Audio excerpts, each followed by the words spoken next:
सके। मैंने आपको अधिकार दिया बोलने का, नहीं, यहां पर अधिकार है बोलने का, लेकिन असीमित अधिकार नहीं है सर। ये असीमित अधिकार नहीं है आपके पास। यहां पर चर्चा में आप ही नहीं बोलते रहेंगे, राजकुमार भाटी भी है, शहजाद पूनावाला भी है। असीमित अधिकार तो नहीं है ना भाई किसी के पास। एक सेकंड, इनका भी अधिकार है बोलने का। कितने लोग बोलना चाहते हैं यहां पर? ये भी देश के अवाम है, इनको भी अधिकार है बोलने का, ये भी अपनी बात को रखेंगे। आज आप सब मेहमान है मेरे, आप इस चर्चा में बोलेंगे और मैं ये वादा करता हूं ये लोग बोलेंगे।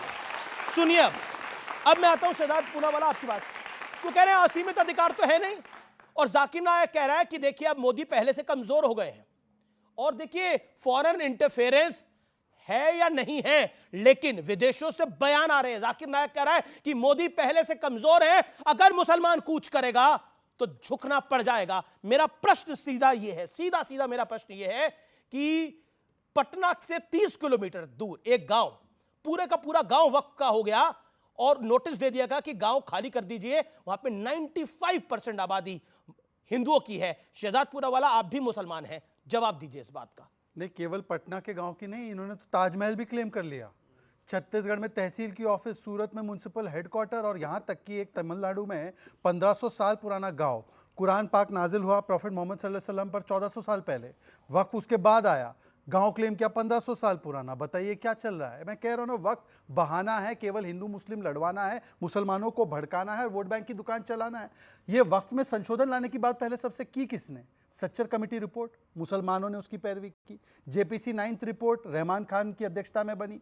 मुसलमान जैसे आगा खानी, दरगाह के लोग, जो बोरा समाज के लोग, महिलाएं। और क्या है वक्फ के अमेंडमेंट? वक्फ के अमेंडमेंट प्रो गुड गवर्नेंस है, प्रो ट्रांसपेरेंसी है, प्रो गरीब है कि गरीबों को, यतीमों को, बेवाओं को उसका अधिकार मिले। वक्फ की पता है जमीन कितनी है? 9 लाख एकड़। 9 लाख एकड़ को मैं आपको साइज में बताता हूँ। एक मुंबई है ना, पूरा मुंबई शहर 1 लाख एकड़, 9 टाइम्स मुंबई, इतना वक्फ के पास जमीन है। इनकम कितनी है? 200 करोड़।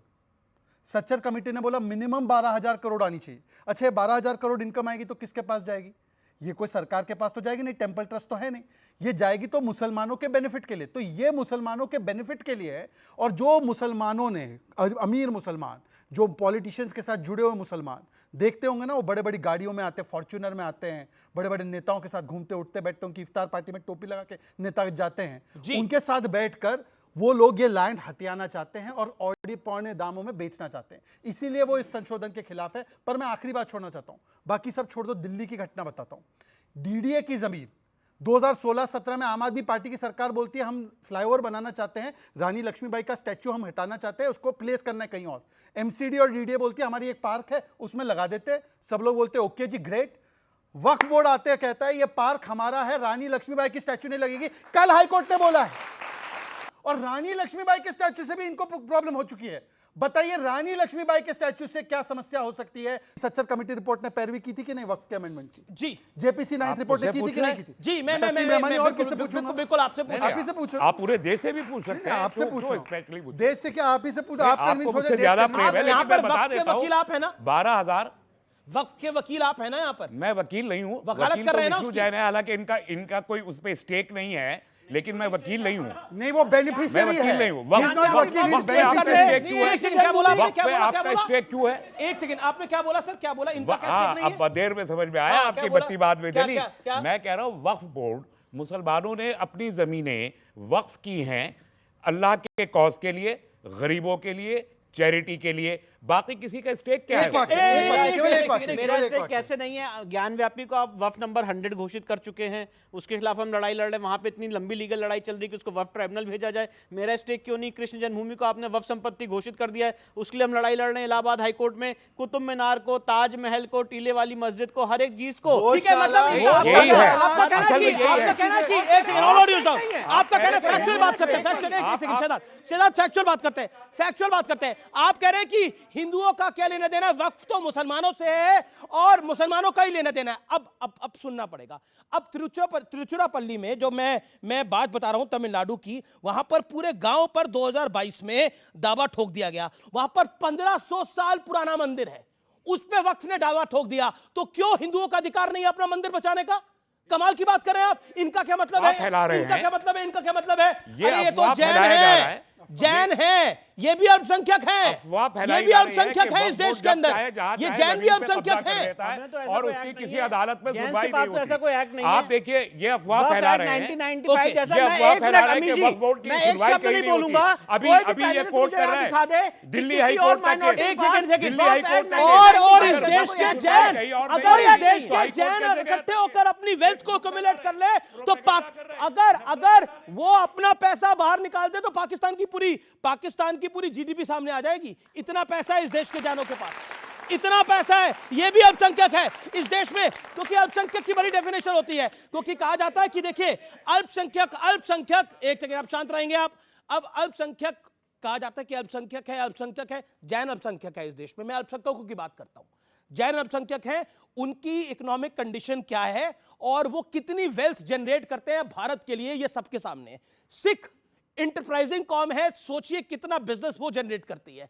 अब मैं पारसियों की बात करता हूं, इस देश का सबसे बड़ा साइंटिस्ट पारसी, इस देश का सबसे बड़ा बिजनेस घराना पारसी, ये इस देश की सच्चाई है। इसलिए अल्पसंख्यक का रोना छोड़िए, इस देश की दूसरी बड़ी आबादी है ये, और ये फैक्ट की मैं बात कर रहा हूं। अल्पसंख्यक का रोना छोड़िए, पूरे देश के अंदर अल्पसंख्यक का रोना छोड़िए, इस देश में दूसरी बड़ी आबादी है। अगर अल्पसंख्यक की बात होगी तो जैन और पारसियों की भी बात होनी चाहिए।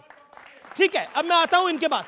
एक सेकंड सर, आज कई फैक्ट्स मैं सामने रखूंगा। आज बहुत लोगों के पेट में दर्द होने वाला है, नहीं अभी मरोड़े उठेंगे सर आज। नहीं मैं आप वो आपको दिखाई यहाँ नहीं देता। असीमित अधिकार नहीं है आप आपके बहुत पास, आसानी से कह सकते हैं। आपके पास आप असीमित बहुत अधिकार आसानी नहीं है। से नहीं कह तहसीन, सकते हैं, नहीं ये नहीं minorities है। नहीं लेकिन नहीं मुस्लिम तहसीन में मैंने minority आपके पास का असीमित 75 अधिकार साल नहीं से है। क्या मैं statistics असीमित है, अधिकार क्या? आपको वो नहीं देता, statistics भी दे के नहीं बताइए यहाँ जरा। असीमित अधिकार नहीं है। यहाँ सीमित अधिकारों के साथ चर्चा करिए। आपके सांसद हैं, वो कहते हैं कि ये मुसलमानों की जिंदगी का लाजमी हिस्सा है। देखिए वक्फ से तो जो हमारे पास रिपोर्ट्स हैं, कुछ मुस्लिम भी प्रताड़ित हैं। क्या आपको लगता नहीं है कि इसमें समाजवादी पार्टी एक धार्मिक एंगल ढूंढ रही है? मैं आपके मेंबर ऑफ पार्लियामेंट जो है मिस्टर नदवी, उनको कोट कर रहा हूं। नहीं, अभी अल्पसंख्यक पर काफ़ी चर्चा हो गई, तो आपके पैनल में 5 लोग हैं, मुझे छोड़कर चारों अल्पसंख्यक है, तो ये इस देश की खूबसूरती है। इस देश में सबको सम्मान है, सबको अधिकार है। आपने शुरू में सवाल उठाया कि एक सेकुलर देश में वक्फ बोर्ड क्यों? वक्फ बोर्ड जैसी सिस्टम है तभी तो ये देश सेकुलर है।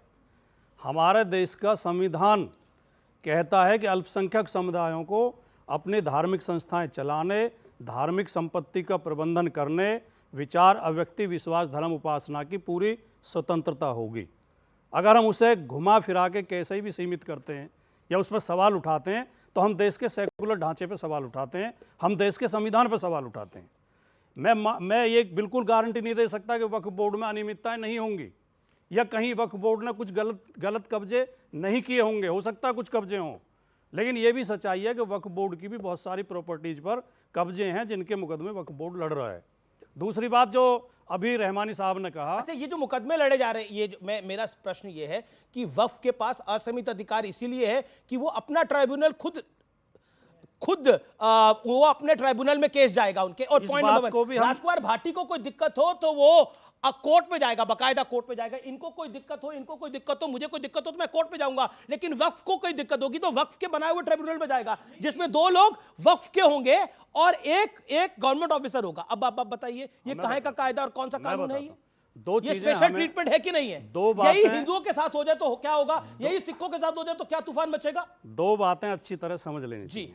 एक तो अभी उन्होंने बताया कि जो मुस्लिम वक्फ करते हैं, मतलब जो दान करते हैं ज़मीन, वही वक्फ को जाती है।